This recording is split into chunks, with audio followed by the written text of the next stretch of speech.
Yogis, welcome back to my YouTube channel Vidya Malavade. And today we're going to be doing a yoga practice to actually get into a peak pose. And the peak pose today is Bakasana. So we'll be doing a lot of core work, a lot of rounding to just have our muscle memory finally take us into Bakasana. Of course, I'll give you the beginner variation and the intermediate one as well. So let's just begin. Seated comfortably on your mat, eyes closed. Deep inhales, exhales.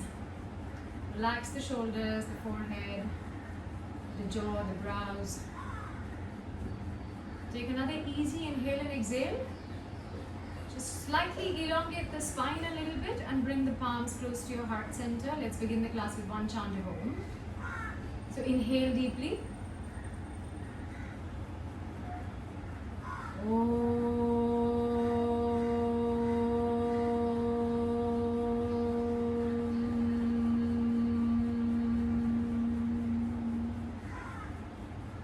Welcome to practice. You may open your eyes now. We'll just begin with a few wrist stretches because we're going to be doing a lot of plank and a lot of, we're going to go on our arms quite a bit as an arm balance. So let's just, just give our wrists a little bit of love. Just go around and make circles with it. And maybe the other side. Rotate it the other way. Also, you want to interlock the fingers and do like a nice figure of 8. A few times. Just easy inhales and exhales as you do this. Just warming up the wrist slightly. I think it's a great way to do this every time before a practice, because I hear a lot of wrist injuries and it's really, really nice to have flexible wrists and also really strong wrists. Okay, now we can come to a namaste. Keep the heels of the palms together and press the palm down, elbow up and palms down, heels are together. Let's just stay here for only just 3, 2, and 1. Now we want to make it into Ulta Namaste. So the heels of the palms are facing up and the fingertips facing down. This time I want you to bring the wrists up and the elbows down. Again, the heels of the palms are pushing into each other so they don't sort of fall apart. But keep your elbows lower this time. Feel that nice little stretch in the wrists, and then just shake the wrists off, just like every direction possible.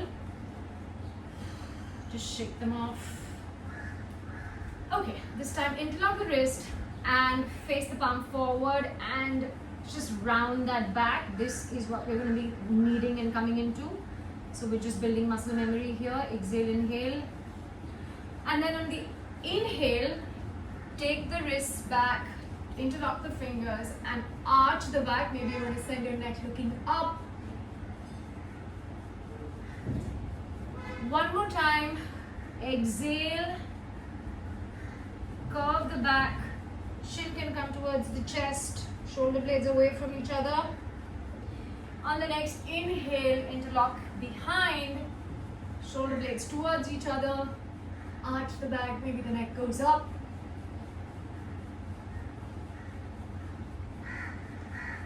And now from here, shake the hands, bring them wide into airplane wings. And I want you to swivel the left arm under the right arm over and come into Garudasana or the eagle pose. Now if they don't look like this, no problem. They could probably look like this, whatever. It doesn't matter. Go as per your capacity. The more important thing to do is send your shoulders down and lift the elbows up. Feel that nice upper back stretch out. Just stay here for 3, 2, and 1. Now from here, I'm just going to go forward. Exhale and just relax and go in the front. Let your neck dangle. Don't let your hips come off the mat. So stay grounded. Again, shoulders are down, elbows want to go forward. Take another inhale and an exhale here. And then on the next inhale, we'll come up. Release the arms out. Airplane wings. This time swiveling left going up, right going down, and go just as per your capacity. Shoulders down, elbows up. And stay here. Keep breathing normally. One more breath. Inhale here. And then as you exhale, you will just fold forward. Hips on the floor. Shoulders down. Elbows moving forward now. Neck dangles. Maybe just go side to side with the neck to make sure there's no tightness there. Just weight here, opening all the joints of the upper body.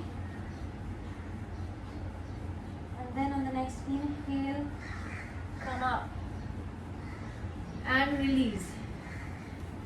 Let's meet on all fours now. Shoulders over wrists, hips over knees. Knees and feet are hip distance apart. We'll just start with one cat and cow, and then we do a little variation. So inhale to look up, arch the back, shoulders back. Exhale, chin towards your chest, tuck the tailbone in, curve the back.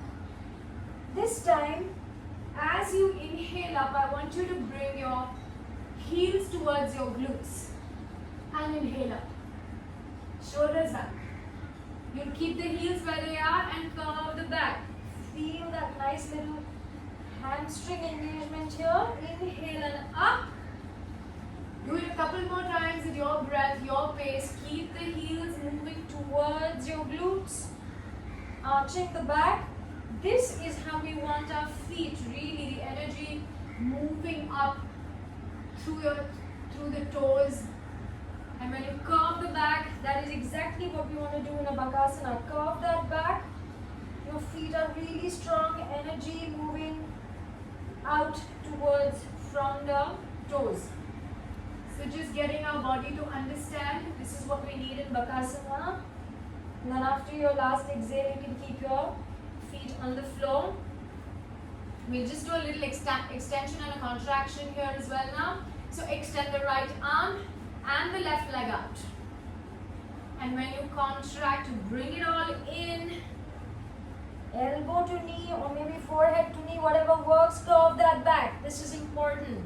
Inhale and extend. Exhale and curve. 3 more times. Inhale to extend. Exhale to curve. Inhale and extend. Exhale to curve. Curve that back really. Inhale and extend one last time. Exhale and curve and stay there. Try and lift those toes and keep them lifted on your left foot. This is what we're going to require for our Bakasana. And then you can release it down. Give it a little shake if you need to. We're going to do the other side as well. So one breath to move just as the way you would like to. And then coming out. Left arm goes front. Right leg goes back. I don't want you to open the hip. Keep the hips aligned. Fingertips and toes are really pointed here. And let's go. Exhale. Inhale. Exhale in. And inhale. Exhale. Keep those toes up if possible. 3. In. 4. And 5. Let's hold here. Just 6 counts. 5. Get your balance right. 4. Toes up. 3. Curve the back. 2. Push the floor away from the floor and down. Take a bit of a breather if you want here. Rotate again. One more breath. And then I'll meet you in downward facing dog. Tuck the toes under. And let's go into a downward facing dog. Well, we're going to be doing a little more of the core. Like I said, muscle memory. So just stay here, downward facing dog. First downward facing dog of the day. If you want to pedal your feet, go ahead. Maybe just come to stillness. Keep pushing those hips back and up towards the wall. Even if the knees are bent, no problem. Energetically send the feet towards the floor and the knees back. It's all in our head. Okay, perfect. Now from here, we'll inhale to lift the left leg up. And as we exhale, I want you to bring the left knee towards the left wrist. Don't hit the floor yet. Inhale here and on an exhale, lift that knee towards the left tricep. Stay 3, 2, 1. Inhale, take the leg back. Do this 3 more times. Exhale, bring that knee to the left wrist. Inhale here. Exhale. Just really curve that back. And take the leg. Inhale. Up. Oh, we forgot to wait on that one, huh? So the next one we're waiting for 5. So come on. Bring that knee in towards the wrist. Inhale here. Exhale. Let's wait. 5, 4, 3, 2, and 1. Send it back. It's fabulous for your core as well. One last time. We'll hold 5 again. And then come down. Exhale. Inhale here. And up. 5, 4, 3, 2, 1. Legs go back. Got to do the other side. So from here we'll inhale onto the right leg. Goes up. Exhale. Bring that left knee to right knee to the right wrist. Inhale here. Exhale up. 5, 4, 3, 2, and 1. Inhale. Leg goes up. Exhale. Knee goes to the wrist. Inhale here. Exhale and up. 5, 4, 3, 2, and 1. Inhale. Right leg up. Exhale. Bring the knee into the wrist. Inhale here. Exhale up. Curve the spine. Push the floor away from you for 3, 2, and 1. One last time. Make it your best. Inhale. Exhale down. Inhale here and lift. Push the floor away from you. Keep the toes pointed for 3, 2, and 1. Come into a resting pose. Come into child pose. The knees are apart. Big toes touching, heels apart, and just send your hips towards your heels. Your chest going towards the floor. Melt your head down. Give your wrists a little bit of a shake. So just circles with your wrists is good. And we'll come to the next vinyasa. Awesome. Now we come into downward facing dog. This time, I want you to lift your left foot up, left leg up. Inhale. Frame it in the middle of your palms on an exhale. Come up into a lunge or the crescent lunge. Take the arms up and stay here, making sure that your left knee is over the left ankle, making sure that your glutes are strong, the back leg is strong. Have a nice little pelvic tilt, and if your quadriceps are too tight, you can bend that back knee slightly. Now the variation for the beginners would be with the knee on the floor. Taking the arms up, let's stay here. 5, 4, 3, 2, and 1. All you're going to do from here is just go a little bit over and wait here for 5, 4, 3. I know the legs are burning. And down. Now here, either your knee is down or the way it is, we're just going to do a nice little twist in our lunge. So look up, open the heart, take the arm up, left arm goes to the ceiling. Stay here for 3, 2, and 1. Bring that arm down, frame the foot again. Maybe just shimmy the left foot a little behind, and then bend that left knee and float the right knee on top. So either you do just this, Or if you want to take it a little bit ahead and balance a little bit, because we are going to be balancing in the crow, maybe bring the hands to heart center and just wait here for 3, 2, and 1. Allow it to go. Let the back foot be on the floor.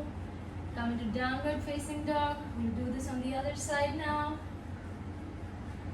Bend your feet if you need to. And then let's go. Inhale, take the right leg up.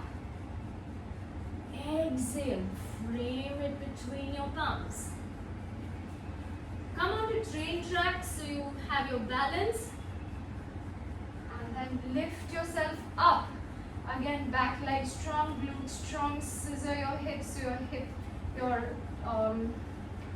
hips so are level and not like this.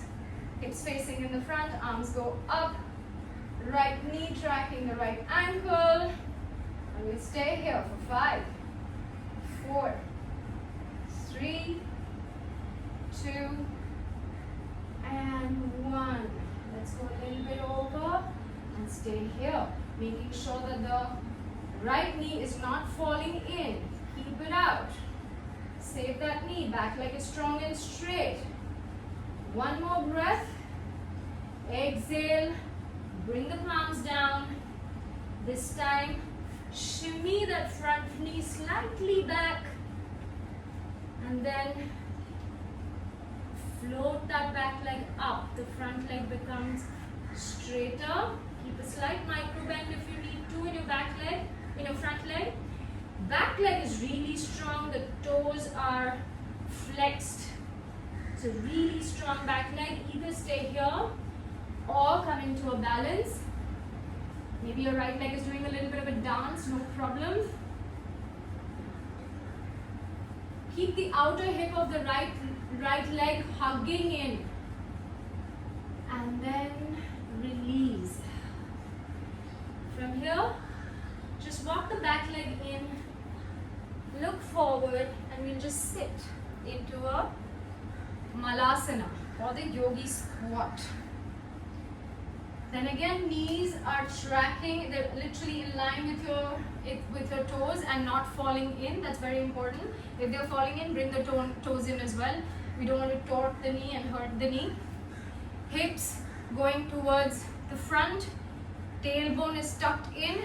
Use the elbows to push the thighs away and open a little bit of those hips. We'll need a little bit of that for our basic version of Bakasana, which is called the Mandukasana.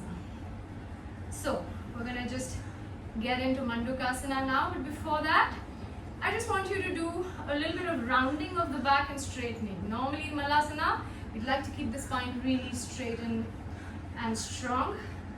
What I'd like you to do is just go ahead, interlock those fingers, palms facing the front, and curve the back. Stay here. And then on an inhale, straighten out again. And stay here. Give it 2 more breaths of just pushing the elbows, working those hips to open up. And now, let's just get on to Mandukasana, the baby version of Bakasana. So this is the way your fingers are going to be really spread out. For this particular version, I want them to be tilted slightly in. So your fingers are like this. I would, for the first timers or people who are just starting out and not very confident, I'd like you to put a pillow or a bolster or something in front of you. So even if you tip over, no problem, you won't get hurt.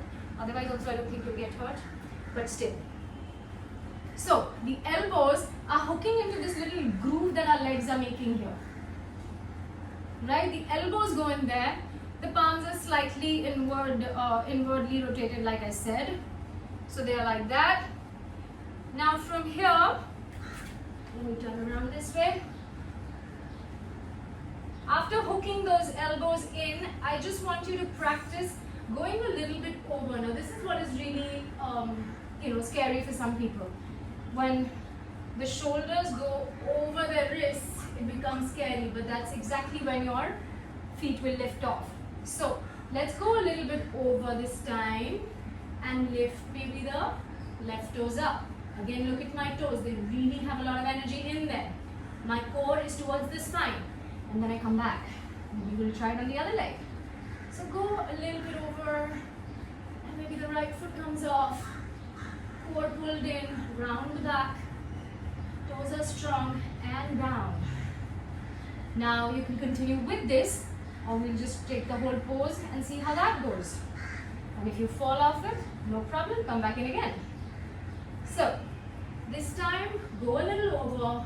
Maybe one foot comes off, maybe the other foot comes off as well. And we'll stay here. And if not, we'll just come back down. So that was your baby version, Mandukasana. Either you can continue to practice this, or I've made an entire YouTube video about how really to get into. Right now I'm doing it really quick with you guys, but do go back to that video and check the correct alignment and every little detail that I've put in there. It's a tutorial for Bakasana. Let's get into Bakasana.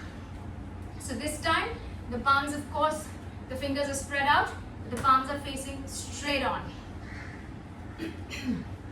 Now you'll be coming into a position like this. The knee can either be just above the elbow or it can be really close to the armpits. Now the close to the armpits I think works best for me, but for some people it depends on your flexibility, where your knees fit right now. So take your position as to wherever you want with your knee. This little gap between the between your armpit and the tricep is where it would normally fit perfectly. And then again the same principle, palms are facing straight now, fingers wide apart. I'm just going to go over. That's the first step. Maybe go over and one foot lifts off. That's the second step. Come back down again. Maybe go over, then the other foot lifts off. Again, back rounded, belly towards the spine.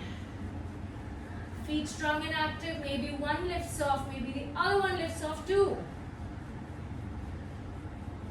Stay here. If not, just come down. So that was Bakasana for you guys. We'll just do a little bit work now to counter all that rounding that we've done in our back. If Bakasana is really easy for you guys, you can also go ahead and do Bakasana going into tripod headstand and then coming down into Bakasana as well.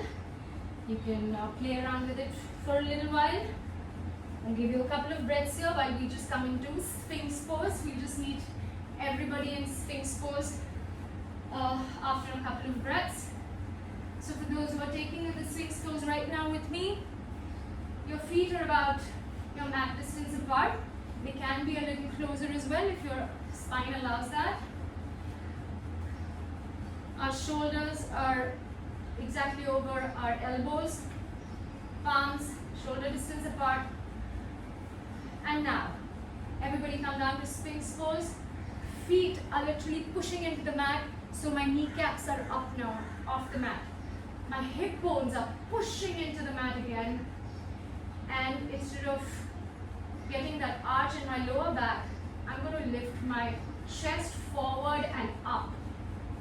Literally like clawing the mat and pulling it back.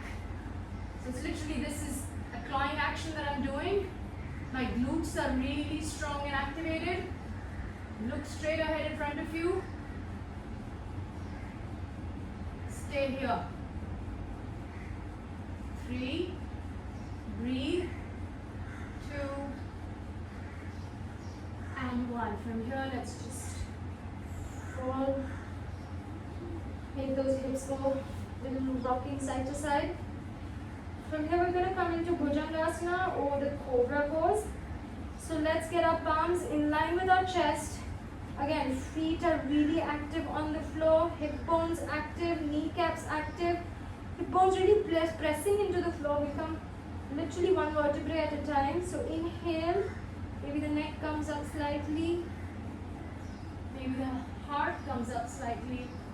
Wherever you are, just stay. Don't allow your shoulders to go up. Shoulders really away from the ears. elbows into the body, like not splaying out. Maybe you want to take it a little more up. Glutes are active. Stay here for just another breath. And down. This time I want you to interlock the fingers behind your glutes. Push the shoulder blades into each other. Take the shoulders back. And then again, metatarsus, so the feet planted on the floor, hip bones on the floor, kneecaps lifted, and lift the upper body. First, just lift the upper body. And now try and lift the lower body up as well. Stay here. 5, 4, 3, 2, and down. Release everything down.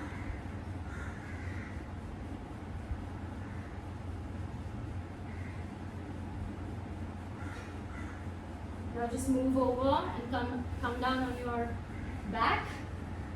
We'll just do a little bit of a spine twist. So palms by the side of the body, feet are at distance apart, and we're just going to go windshield wipers.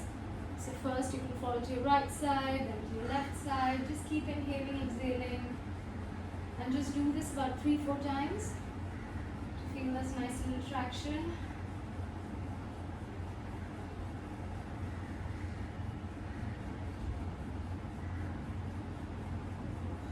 Take another breath. One more side to side, and then bring the legs up. We'll do Supta Baddha Konasana as shavasana today. So I want you to keep your feet together like a butterfly. We're going to just flop our knees away. I want your feet together like a namaskar. And yeah, instead of flopping it though, just keep them away. This is a really, really relaxing and a fabulous posture to open the hips, have powerful back, just really your reproductive system. The one thing that you can do is tuck the tailbone in slightly, so don't create this arch in the spine and the back, in the mat. So I just want you to tuck the tailbone in, so lengthen that lower spine of yours, and then lie back. Maybe just move your shoulders side to side. If you can't stay here for a long time, of course you can go down into shavasana, or maybe just keep a few bolsters or blocks or pillows under your knees, your thighs, so it's supported and it doesn't hurt you, because sometimes to open the hips it becomes very, very difficult. Either you can stay here if you're comfortable here, or then just allow your legs to fall towards the end of the mat and go into shavasana. You can stay for shavasana as long as you like. I'm going to close this class with one chant of Om. And thank you for allowing me to lead today's practice. Om.